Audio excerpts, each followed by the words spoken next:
सत सत नमन करते हैं। उनको हम सब पुष्पांजलि अर्पित करने के लिए उनकी पुण्यतिथि के ऊपर यहाँ पर पधारे हैं। आज हमारा सौभाग्य है कि राजीव जी के साथ, इंदिरा जी के साथ, सोनिया जी के साथ,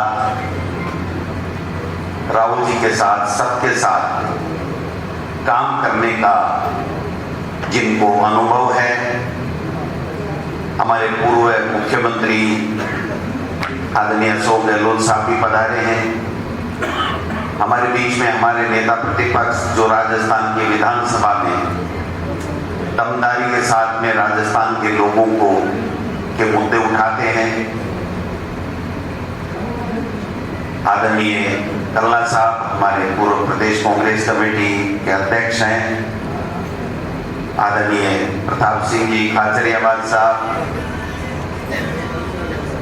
रफीक साहब, अमीन साहब, तिवारी जी, विद्याधर चौधरी जी, गोपाल मीना जी, सारिका जी, अनिल शर्मा जी, हरिमोहन जी, प्रहलाद गुंजन जी,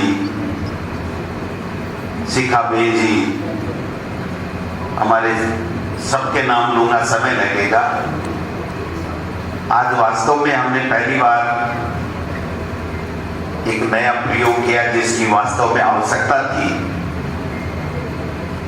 कि स्वर्गीय राजीव गांधी जी की इस पुण्यतिथि के अवसर के ऊपर हमने निर्णय लिया कि जब भी हमारे नेताओं की पुण्यतिथि आएगी तो हम इसी प्रकार से संगोष्ठियों का आयोजन करके उनके कृतित्व, उनके व्यक्तित्व, उन्होंने जो देश को दिया, समाज को दिया, प्रदेश को दिया, उनकी चर्चा हम लोग करें। और मैं आशा और अपेक्षा करता हूं कि प्रदेश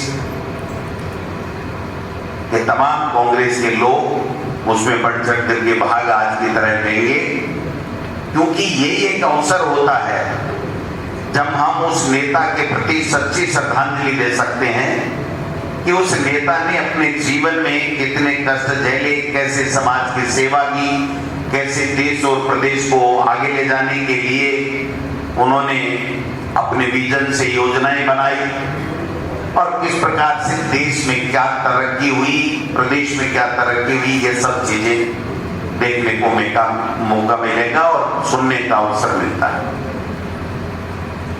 बहुत ठीक बात है कि राजीव गांधी जी के जो अल्प समय में कार्य किए गए उनकी इतनी लंबी लिस्ट है कि अगर कोई एक एक काम को, उनके महत्वपूर्ण निर्णयों को, देश को समर्पित उनकी योजनाओं के अगर बखान किया जाए तो पूरा दिन कम पड़ जाता है। लेकिन जो सबसे महत्वपूर्ण बात उन्होंने की, वो सबसे महत्वपूर्ण बात ये थी कि युवाओं को, 18 साल के युवा को देश का भविष्य तय करने का, नेतृत्व तय करने का अवसर दिया। इससे बड़ी बात कोई हो नहीं सकती। मोदी जी ने तो युवाओं का भारत करके 2014 में देश में सत्ता हथिया ली, लेकिन उसके बाद में 11 साल हो गए देश में, दिल्ली में सरकार बने, युवाओं के लिए एक मोटी कोड़ी का काम नहीं है।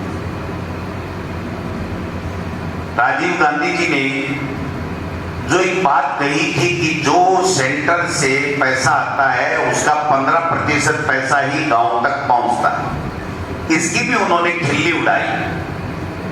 लेकिन उन्होंने तय किया, दोनों चीजें तय की कि एक तो जो भी योजना बनेगी दिल्ली में बैठ करके एसी कमरों में नहीं बनेगी, गांव की चौपाल में ग्राम सभा और ग्राम के लोग बैठ करके अपनी योजना बनाएंगे कि हमारा कैसे विकास हो, और उसके ऊपर फिर डायरेक्ट उनको योजनाओं का पैसा पूरा का पूरा 100% पैसा उनको मिलेगा।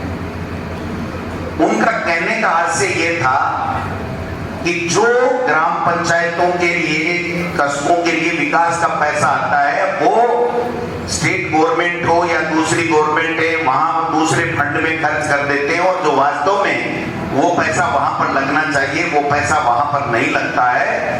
लेकिन उन्होंने निश्चित कर दिया कि डायरेक्ट वहां का पैसा ग्राम पंचायत के खाते में, दिल्ली के खाते से आएगा और आज हम देख रहे हैं कि कई सालों से डायरेक्ट ग्राम पंचायत को पैसा आता है, किसी बिचौलिए की जरूरत नहीं होती है और राज्य सरकार उसमें से एक पैसा भी नहीं दे सकती। ये बात जरूर है कि राज्य को जो बजट देना पड़ता है वो अभी भी राज्य सरकार थोड़ा बहुत डिले कर सकती है, लेकिन केंद्र से जो पैसा आने वाला है वो तत्काल रूप से ग्राम पंचायतों में सीधा आता, उसका भी उन्होंने मखौल उठाया। आईटी की बात की, 2021 की सदी में ले जाने की बात की, तब ये बीजेपी के लोग, आरएसएस के लोग खिल्ली उड़ाते थे। आज आप बताओ कि मोदी जी 2047 में ले जाने की बात क्यों कर रहे हैं? फिर उनको तो ऐतराज होना चाहिए इस बात से कि आप आगे की बात क्यों कर रहे हो, वर्तमान में जियो। अगर वो आज राजीव गांधी जी उस वक्त 2021 के सदी की बात नहीं करते तो 2021 और अब जो स्वर्णिम भारत हम देख रहे हैं उसकी कल्पना भी नहीं की जा सकती थी। ये बात हम सबको समझनी पड़ेगी। सबसे बड़ी जो बात है, उन्होंने पंचायती राज में 73वां और 74वां संशोधन संविधान में कर करके जो महिला आरक्षण और ओबीसी को, जिस ओबीसी की जनगणना के लिए, पूरे देश की जातिगत जनगणना के लिए राहुल जी बात कर रहे हैं, वो राजीव गांधी जी के समय से निकली हुई बात है कि देश में ओबीसी के लोग कितने हैं, उनके लिए क्या योजनाएं बन रही हैं, नहीं बन रही हैं, एससी एसटी कितना है, उनके लिए योजनाएं बन रही है कि नहीं बन रही है, बजट लग रहा है कि नहीं लग रहा है, गरीब स्वर्णिम कास्ट के व्यक्ति कितने हैं, उनके लिए कोई योजनाएं जा रही है कि नहीं जा रही है। ये वहीं से सोच शुरुआत हुई थी और आपने देखा होगा कि उसके बाद में 5 साल से पंचायती राज के चुनाव और नगर निकाय के चुनाव कराने अनिवार्य हो गए और उसमें महिलाओं का आरक्षण और ओबीसी का आरक्षण हुआ।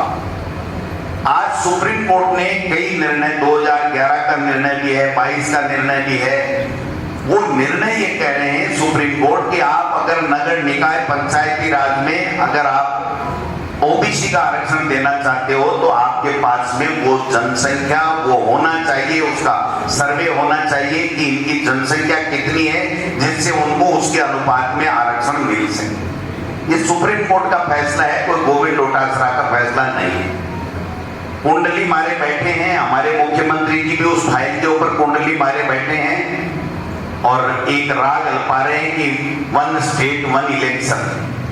मैं पूछना चाहता हूं कि 1 स्टेट 1 इलेक्शन आपका कहां है, क्या पॉलिसी है, क्या कानून है, क्या चर्चा है, क्या आपने कोई कैबिनेट की बैठक में कोई फैसला लिया है, क्या विधानसभा में अंदर कोई बात की है, क्या? कुछ नहीं है।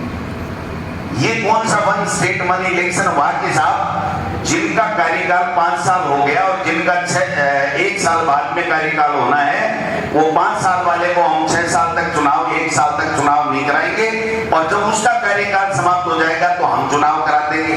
ये तो कभी भी किसी भी समय किया जा सकता है। हमारे स्टेट में 5 राज्यों के चुनाव हैं, दिसंबर नवंबर में होते हैं और लोकसभा के चुनाव होते हैं अब अप्रैल और मई में। तो फिर इन 5 स्टेट को 6 महीने के लिए आप राष्ट्रपति शासन लगा करके साथ ले जा सकते हो। इसमें कानून पहले से मौजूद है, आप नया क्या कर रहे हो मुझे ये बताइए।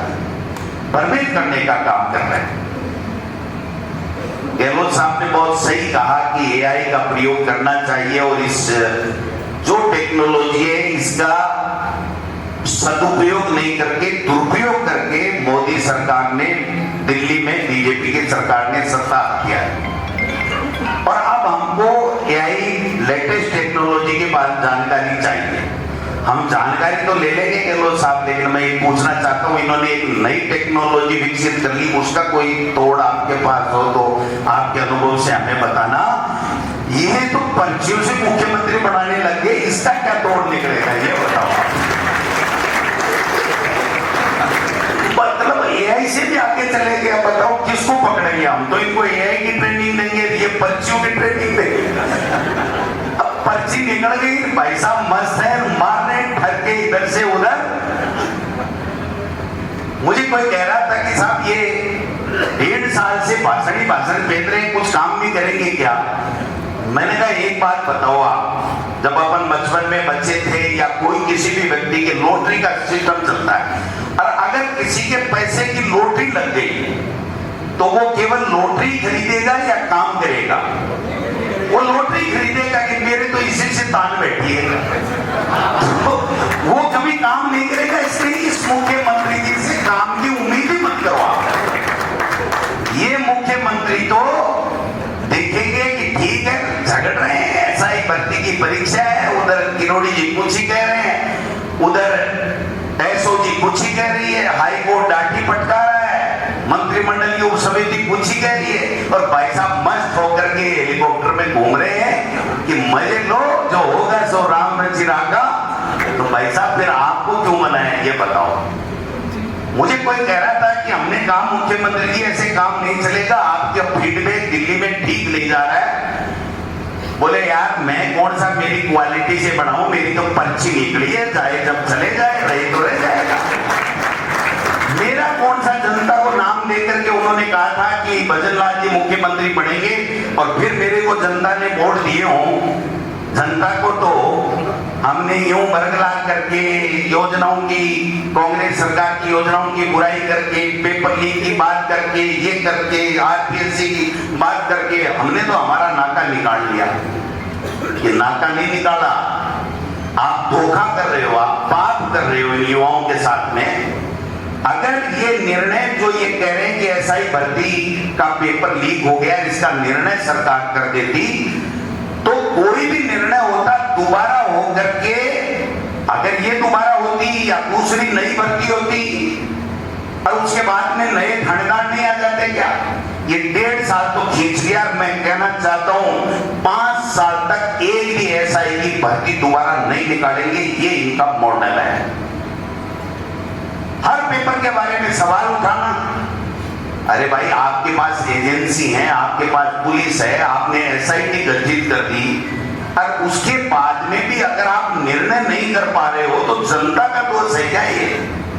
ये बेरोजगारों का दोष थोड़ी है, ये तो आपकी नाकामी है, आपकी विफलता है कि आप कुछ भी नहीं कर पा रहे हो। मैंने कल परसों कहा था गहलोत साहब कि ये इको का इश्यू है, इनको नौजवानों से, बेरोजगारों से नौकरी देने के लिए उनकी कोई इच्छा शक्ति नहीं है, इनका कोई विजन ही नहीं है।